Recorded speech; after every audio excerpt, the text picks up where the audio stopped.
Hi! Okay, so before I show the actual point of this video, which is how I did my new floor in my bathroom, I just wanted to show you guys my completed bathroom refinishing. It's been kind of all throughout quarantine that I've been working on, and I finally did the last finishing touches. There's a few more tweaks I have to do, but they're like minimal, so it's not a big deal. So I want to show you. I built these shelves, which I did do a video on, and I just kind of filled them with like basic things that I had in the house. The plant I got actually from Hobby Lobby online, and it was on sale, which was really exciting. It's not real, obviously, as well as that one that's also a fake one. And then just in the jars, I also got those at Hobby Lobby's website. Basic bathroom things, and then this I just thought was really cute. It's just some black matches so that I can light some candles in the bathroom, and then that basket's just a basic thing I got at the at-home store. I'm probably gonna end up spray painting it black, but it's just for storage for extra stuff in the bathroom. And then obviously I redid the countertop. It's not the cleanest it's ever been at the moment. I have a video on that, which I'm still really happy with. I mentioned in the video for the bathroom that I left a ring underneath where the soap was sitting, but I think that was just some moisture because it's not there anymore. So just if you were considering doing the bathroom counter and that kind of pushed you away, it's not a big deal. I got a new shower curtain from Hearth & Hand, the Magnolia collection at Target, which is really exciting. And I will show you the floor in the video. I'm so excited about it. And then lastly, I did repaint my bathroom door, which I probably will do a video on if I do my other doors in the house. But I recovered it with obviously black paint, and then I added molding to it so that it has actual dimension and it looks a lot more expensive. So I'll show before and after pictures of that eventually. So yeah, I might do a video on how I did my door. I'm gonna probably do another door right next to it, and then that's the bedroom door. So once I do that, I'll try to document that when I'm doing it. It's literally the simplest task, but it's something to do, so why not? So my floor was such an easy task. I shouldn't say such an easy task. It was a simple task, a one-person job for sure. And especially in a small area, if you were gonna do a kitchen or something bigger, obviously you could have more than one person helping. But I just wanted to go over a couple of things before I get started in this video, just so you know what to expect. I wanted to show you a couple of different methods that you'll need to know, so that way you just know all of the ins and outs. You can kind of combine them for the specific room that you're doing. Obviously, I can't tell you how to do your room, but that way you'll just kind of know the idea of how to go about it, if that makes sense. So it was peel and stick vinyl tiles. They come in a variety of brands and colors and patterns and sizes and lengths. You can get planks of it, you can get squares of it. I don't know about this specific brand, Traffic Master, what they carry, but I know a lot of those really cute, fun pattern floors are in. So I know that you can get that kind of pattern in this type of tile, which is really nice. So this is the box that it comes in. I got it at Home Depot. This specific box was $26 and it covered 30 square feet. So it's 30 square foot tiles.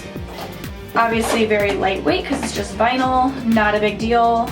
Obviously, I wouldn't say I'm super handy, but I was raised knowing how to do this kind of stuff.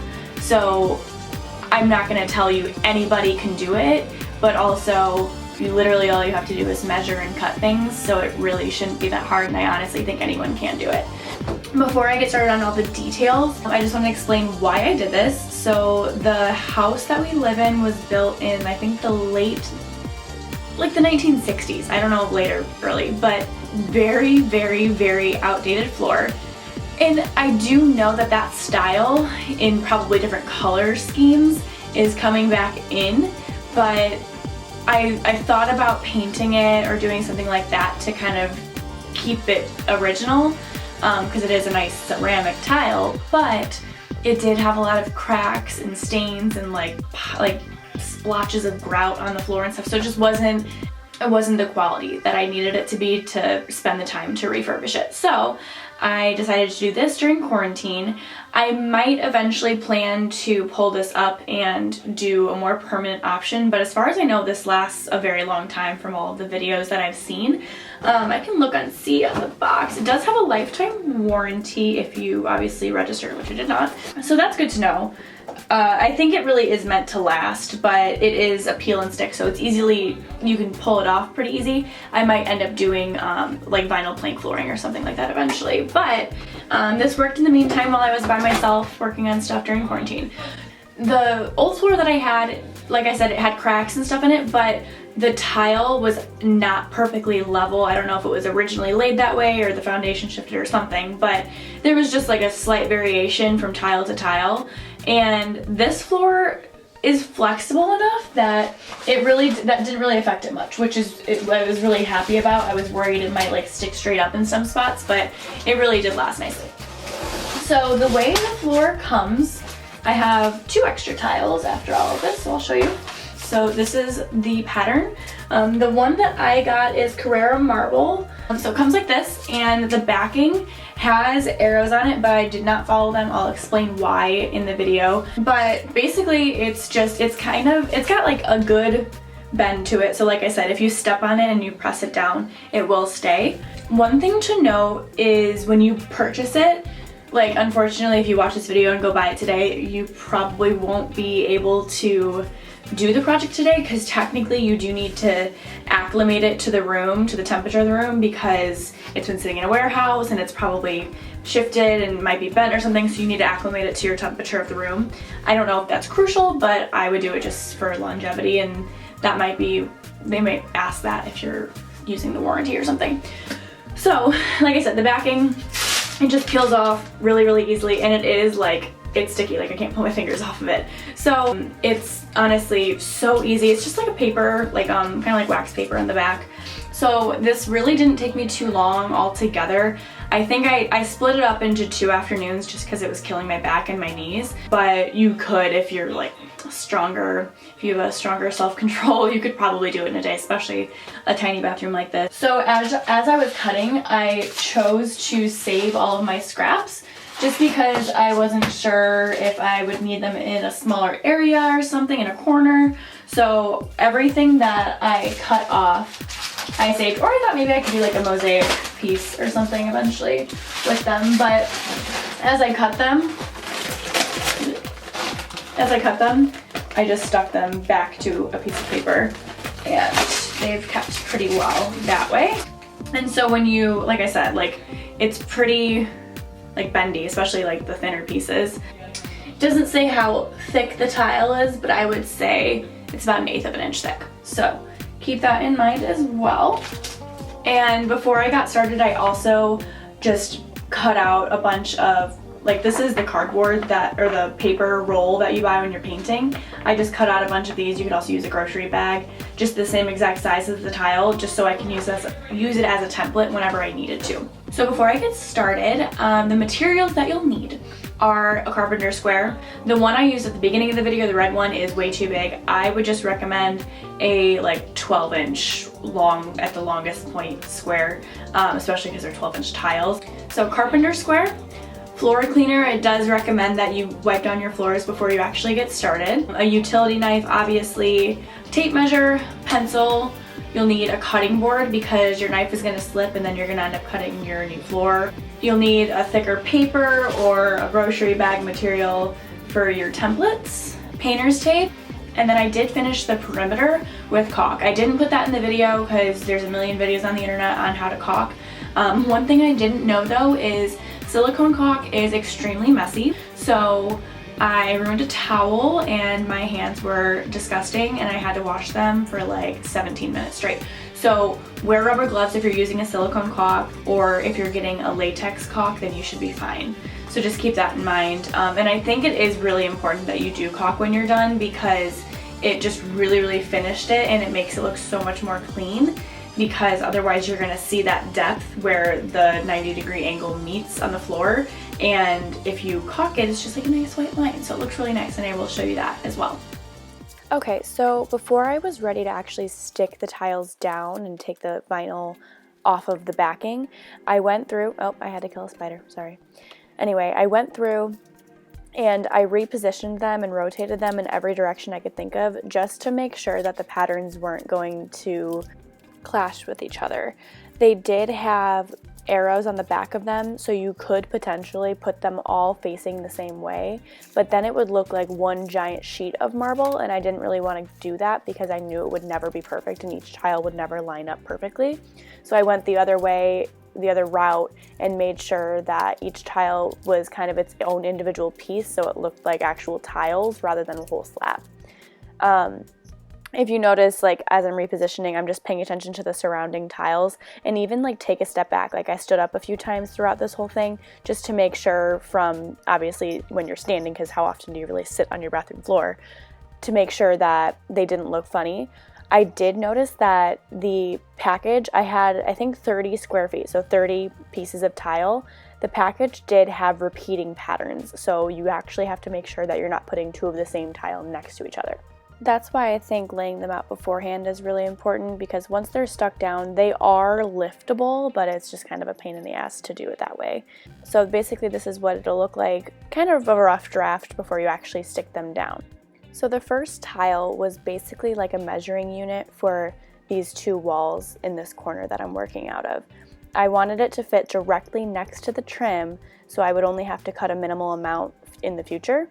So I measured how wide the trim was that it would interact with against the cabinet wall, and I just cut off the excess that would hang over the trim. And then next, on this next tile, I'm just cutting off the little notch that was created by pushing the first tile against the wall, whereas this one's against the trim. So obviously the trim sticks out, I think, probably an inch or so. So I had to just kind of score that and have it fit against the trim properly, so that way each tile and each space is perfectly flat. You don't want your tiles to be all jagged and stuff, because you do see the seams and you obviously want it to look nice. So it's pretty simple to cut. All you have to do is just kind of lightly score it and then kind of crack it off. It doesn't completely cut through with the knife. You have to kind of work it, but it's actually kind of fun to do. The carpenter square I'm using is a little bit too big, so I would recommend a smaller one because you really don't need that much space. And definitely when you're cutting, cut on a surface that you don't care about, because the knife slips sometimes and you might end up cutting your new floor. The next method you'll want to know is when your perimeter edges are not square but they're still straight.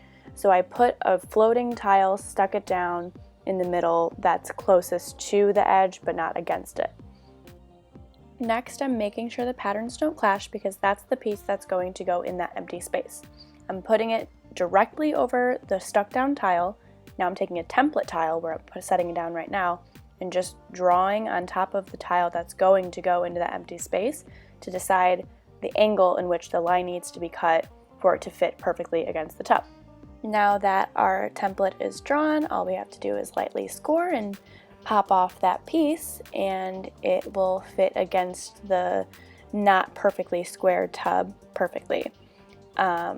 I ended up having a little bit of an issue with a rougher cut, because if you pick up the knife during your cut, it's kind of hard to get exactly back where you were. So I just kind of sanded off that rough edge, and then always make sure your rough edges are along the perimeter and not along the other pieces of tile, so you don't have any ugly spots. Next method is for working around things. In this case, I lined up my tile with an already stuck down one and just measured where the grate was for the overhang, and always making sure it's square, because you can never assume things are square in an old house. In this case it was. So I took my two marks, lined up the carpenter square, and drew my little square. And you can just cut that off and it'll fit perfectly around the heating vent. One thing to know is the pencil marks are a little hard to get off unless you have an absolute perfect eraser, so just be aware of that. This method is for curvy edges, aka toilets. I made a bunch of cardboard templates the same exact size as a tile ahead of time, and then just tape down your edges just so it doesn't move on you.